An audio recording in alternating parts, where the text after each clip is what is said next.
In this guide, I'll show you how to redeem a PlayStation gift card code on your PS5 Pro. So, the first thing you want to do is make sure you're signed into your correct PSN account, then navigate over to the PlayStation Store.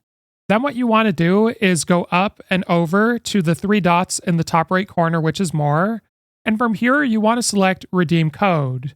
Now, you want to go ahead and enter in your 12-character voucher code that's on your gift card. So once you've entered in your code, you want to press R2 on your controller, and it's going to tell you how much is on your PlayStation gift card and if you want to add the funds to your wallet.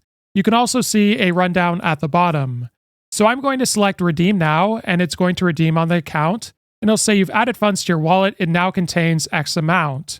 So now that you've done this, if you press More again, you'll be able to see your wallet funds at the top, and you can now browse the PlayStation Store and use said funds. If this guide was helpful, like and subscribe, and we'll see you in the next one.